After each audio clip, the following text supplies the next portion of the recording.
Ya, kembali lagi dengan bersama Bapak, nama Bapak Ridwan Muklis. Nah, apa kabar semuanya? Bapak harap semuanya baik-baik saja dan sehat selalu. Ya. Nah, kali ini kita akan belajar tentang eksponen, di mana sebenarnya dalam pelajaran eksponen ini sudah kalian pelajari di SMP kelas 9. Ya, bentuknya itu adalah bentuk perpangkatan. Nah, adapun yang menjadi tujuan pembelajaran kita nantinya kalian akan mampu untuk menyelesaikan bagaimana bentuk-bentuk dari eksponen tersebut. Ya. Untuk itu Bapak harapkan kalian bisa tetap fokus dalam mengikuti pelajaran ini dan menanyakan jika kalian ada yang perlu ditanyakan. Oke, selamat.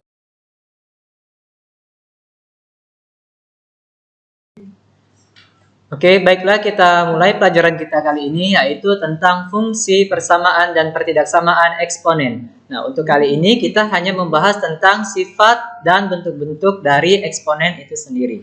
Ya, baiklah kita langsung saja.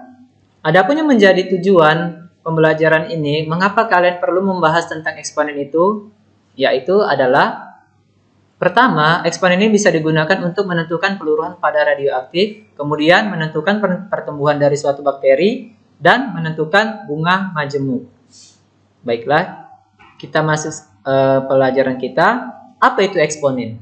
Nah, eksponen adalah suatu bentuk perkalian dengan bilangan yang sama, kemudian diulang-ulang. Eksponen bisa juga dikenal sebagai pangkat atau nilai yang menunjukkan derajat kepangkatan. Nah, bentuk umum eksponen itu sendiri adalah A pangkat N sama dengan A kali A kali A kali sampai dengan A. Di mana nilai A-nya ini dikalikan sebanyak N faktor, sehingga disingkat menjadi A pangkat N. Jadi pada eksponen ini ada hal yang perlu diperhatikan, yaitu yang pertama adalah bilangan pokok. Nah, jadi bilangan pokok atau basis ini adalah bilangan yang memiliki pangkat. Jadi pada persamaan ini, yang memiliki pangkat itu adalah si A. Sehingga A dikatakan sebagai bilangan pokok atau basis. Kemudian, N ini adalah sebagai pangkatnya. Jadi bentuk umumnya adalah A pangkat N. Kemudian, kita langsung saja masuk ke sifat dan contoh dari eksponen. Nah, untuk sifat yang pertama, dia adalah A pangkat M dikali A pangkat N itu sama dengan A pangkat M tambah N. Mengapa? Jadi jika dia terdapat dua bilangan yang memiliki pangkat dan memiliki basis yang sama, jika dioperasikan dengan perkalian, maka pangkatnya ditambah menjadi A pangkat M tambah N. Nah, untuk contohnya 2 pangkat 3 dikali 2 pangkat 5. Jadi di sini basisnya sama-sama 2 atau bilangan pokoknya, dan pangkat yang pertama 3, pangkat yang kedua 5, maka langsung saja kita jumlahkan pangkatnya. 2 pangkat 3 tambah 5 sama dengan 2 pangkat 8. Nah, untuk sifat yang kedua adalah operasinya pembagian. Jika operasinya tadi perkalian dia adalah ditambah, maka untuk pembagian pangkat dari bilangan pokoknya itu kita kurangkan. Ya, A pangkat M dibagi A pangkat N menjadi A pangkat M kurang N. Contohnya adalah 2 pangkat 5 dibagi dengan 2 pangkat 3 sama dengan 2 pangkat 5. Ingat, di sini 2 pangkat 5 yang dibagi oleh 2 pangkat 3. Sehingga 5-nya dikurangkan dengan 3. Maka hasilnya adalah 2 pangkat 2. Untuk sifat yang ketiga, bentuknya adalah dalam kurung A pangkat M dipangkatkan N. Nah, jadi di sini ada pangkat, kemudian dipangkatkan lagi. Jika bentuknya pangkat dipangkatkan, maka pangkat dari bilangan pokoknya itu kita kalikan. Ya, menjadi A pangkat M dikali dengan N. Sebagai contohnya, 2 pangkat 5 dipangkatkan 3. Sehingga pangkatnya di sini adalah 5 dan 3 ini kita kalikan saja menjadi 2 pangkat 5 kali 3 sama dengan 2 pangkat 15. Untuk sifat yang keempat, dalam kurung A per B pangkat N. Nah, di sini dia dalam kurung yang jika ada bentuk dia dalam kurung kemudian dipangkatkan dengan n, maka seluruh bilangan yang dalam kurungnya ini kita pangkatkan.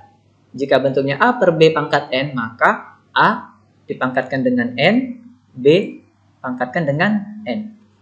Untuk contohnya, 2 per 3, dalam kurung 2 per 3 dipangkatkan 3. Artinya apa? Yang bagian atas kita pangkatkan 3, bagian bawah juga dipangkatkan 3. Menjadi 2 pangkat 3 per 3 pangkat 3. Nah, untuk sifat yang kelima, dia bentuknya adalah bentuk akar. Ingat, jika bentuk akar itu pangkatnya adalah pangkat pecahan. Nah, jadi di sini bentuk akarnya dia adalah akar pangkat n dari A pangkat m itu sama dengan A pangkat m per n. Ingat, untuk membentuk pecahannya, ingat saja bilangan pangkat dari basisnya ini, dia posisinya adalah sebagai yang di atas. Sedangkan pangkat yang di luarnya ini, bilangan yang di luar akar, itu menjadi pembaginya atau sebagai penyebutnya pada bentuk pangkat pecahannya.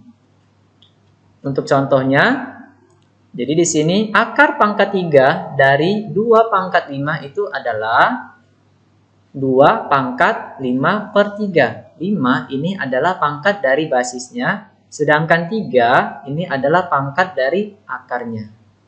Nah, inilah kelima contoh sifat dasar dari eksponen. Oke. Nah, jadi di sini ada sebuah kalimat, barang siapa yang tidak mau merasakan pahitnya belajar, maka ia akan merasakan hinanya kebodohan sepanjang hidupnya. Jadi maknanya adalah, jadi kalian harus tetap belajar agar kalian tidak menyesal di kemudian hari. Nah, kalian tadi sudah belajar mengenai eksponen, bentuk-bentuk eksponen dan sifat-sifatnya bagaimana. Bapak harapkan kalian bisa mengingat dan menghafal bagaimana sifat-sifat dari bentuk eksponen tersebut. Mengapa? Karena sifat-sifat dari eksponen tersebut akan kita gunakan untuk di pertemuan selanjutnya. Jadi Bapak harap kalian bisa mengingat dan menghafalnya dengan baik. Oke? Jangan lupa tetap di rumah, jaga kesehatan agar kita bisa berjumpa lagi di pertemuan selanjutnya. Selamat pagi semuanya.